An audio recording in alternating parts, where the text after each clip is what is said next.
Hey, so how many of you guys have immediate family members in the military? Please raise your hand. The numbers are quite low. That's what I expected. Being in the Northeast and Massachusetts, it's usually common that people don't see the military as an option. And people usually go for white-collar jobs and end up going into college and all this. They don't really see the military as an option. My name is Nathaniel Roldan, and I enlisted in the United States Marine Corps on July 13th, 2016. This is a certificate of when I enlisted, and basically I made the physical requirements, mental requirements, and the moral requirements of enlisting.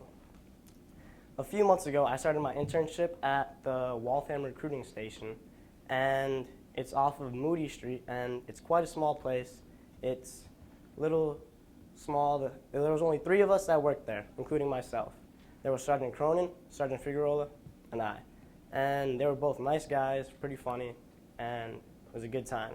Over there, I learned many things, and not just skills and filing and all this. I was an assistant, but we also went to schools, and there I saw many things.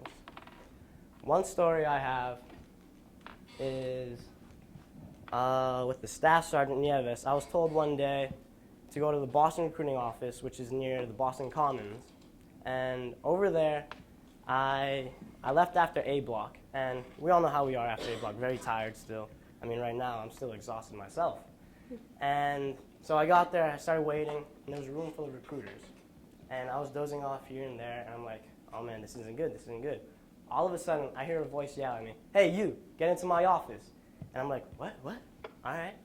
And I stand there, and this guy, Staff Sergeant Nieves, he's basically the boss of Boston and all the recruiting people. And I'm there, and he starts asking me all these questions. And I'm terrified because I just didn't know the answers at all. And so he starts yelling at me some more, badgering me with all these questions. And I stand in front of him, and I just take it because I honestly didn't know what to do. And after that, he ends up setting me out, and I'm just in the waiting room again. I'm like, oh man, this is bad. And I soon get a text from my Sergeant Figueroa, one of my recruiters, and he's like, hey man, sorry, I didn't mean to send you to the Boston office. I meant to send you to the Waltham office. And I was like, are you kidding me? I just got out of there ASAP. And from that day, I realized that Staff Sergeant Nieves, he wasn't yelling at me because he was mad. I mean, maybe a little, but he was yelling at me because he wants me to be the best of the best. I'm going into the Marines, and that's what they expect, the best of the best. And I didn't know what I was doing, so I faced the consequences. And one other memorable day, I went to the Quincy Courthouse. It was a 2-story brick building or so. The day started off going to the Waltham office, and I got there, and Sergeant Figueroa tells me, hey man, we're going to the Quincy. We have to have a follow-up interview with some kid. And I'm like, all right, let's do it. We got in the car, and we started driving. And he tells me about this kid, a few details about how he doesn't usually answer his phone or so. And the day already started off just like that. He wasn't answering his phone, nothing. And we get to the courthouse, and we walk through these metal detectors, and we start looking for this kid. And we're peeking through all these courtrooms, and nothing. We can't find him at all. We end up asking the officer who was working there for help, and he helped us by getting on a loudspeaker, and I was like, hey, if you're this kid, please come to the main entrance. So we ended up waiting a few minutes or so, and nothing. He did it again, still nothing. And we ended up leaving back to the car, and Sergeant Figueroa was pissed off because this guy basically left him without answer or nothing. And we ended up going back to his house in Dorchester, and where our first interview with him was. And so we're waiting there, still nothing. And we ended up getting back in the car, and Sergeant Figueroa was like, this day is probably the most stressful day of my life. And I was thinking, oh my goodness, he's a Marine. How is this so stressful for him?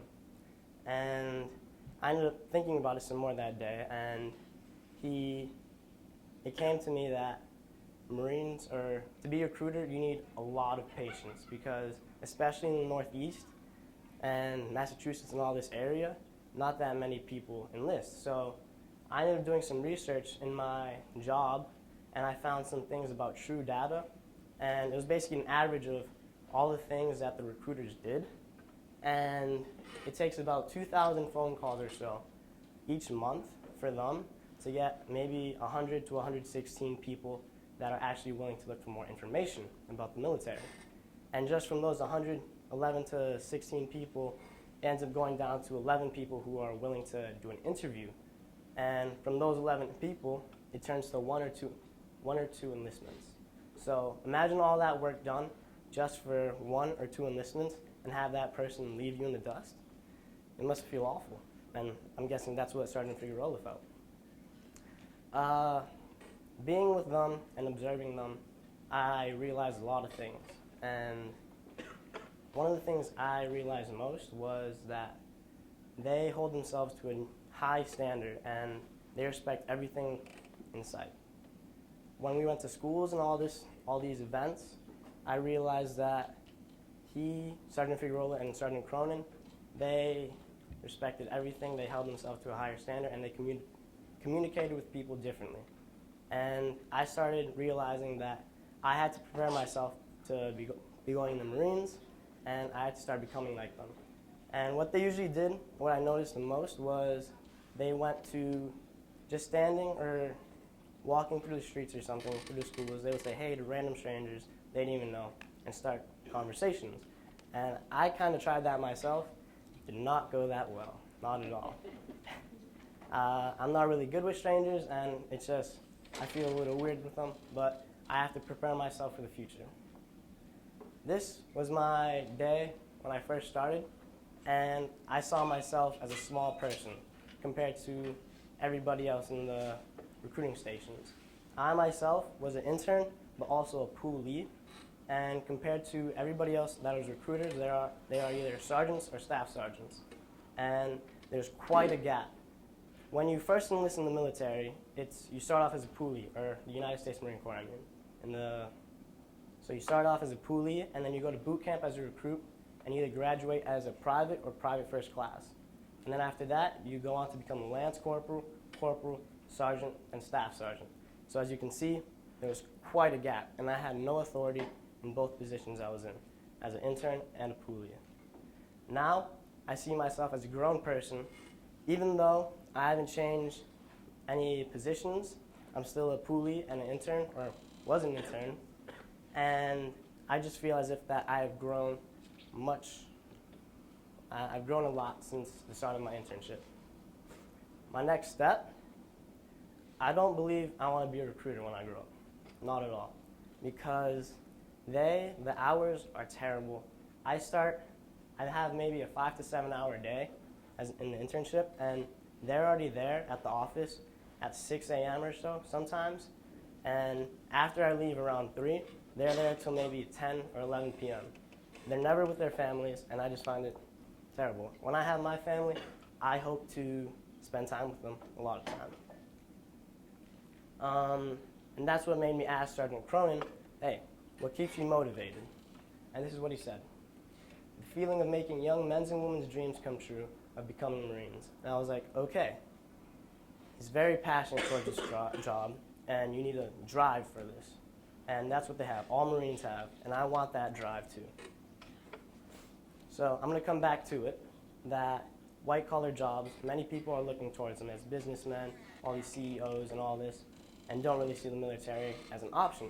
But they don't know that the military isn't just war and guns. There's many other options you can do in the military.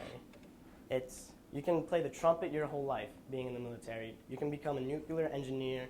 I'm going in for avionics, which is an aviation electronic technician. I will be working on and off planes because I just love speed, I love planes, and it's awesome. So instead of thinking about the white-collar job, maybe think about the blue-collar job. Thank you.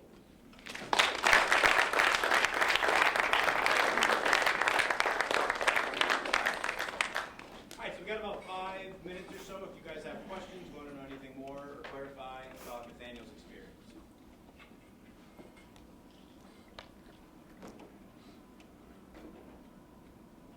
Did you enjoy it? Yes, I loved it.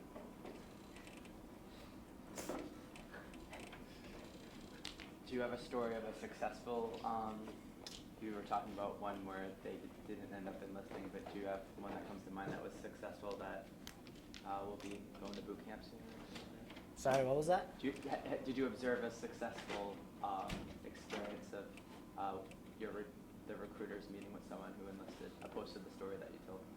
Yes, actually, one of the people I kind of was with was my own brother, actually, and he ended up leaving to boot camp maybe about a month or two ago, and we were there in the office, and he comes in, and I knew that he was already thinking about the Marines, and I was like, all right, let's see what happens. And he ended up enlisting, and he's halfway through boot camp right now, and he's having a good time. When do you leave? I leave June 20th of this year. Yes? So you mentioned that the Northeast is different in terms of numbers of recruits and personal interest. Has that been challenging for you, having grown up in the Northeast and having this vision for yourself? I believe I've been driven.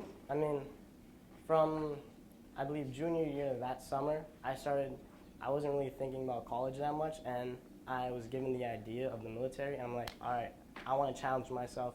I'm going to do this, and they can provide me with the hardest and best challenge. So, yeah. Did you have an opportunity to, I know yesterday with the Memorial Day services, we had service officers here at the school. Some of them were talking to kids about what's your level of interest in enlisting. Did you get to go to any schools? Did you do any on-site visits like that? And if so, if yes, what kind of an experience was it to go into a school? If not, what do you know what reasons were given to you as to why you weren't allowed to kind of go into schools and recruit that way? I mean, some schools I went with Sergeant Figueroa, and some schools just wouldn't allow us to come in sometimes because their school didn't really see the military as an option. And recently I found out as well, our old recruiter for this school, his name was Staff Sergeant Warshaw, and I was told that he most of the time just wasn't allowed to walk the school freely and talk to kids or anything. And it's quite a challenge, especially in Massachusetts and all this, to see the military as an option.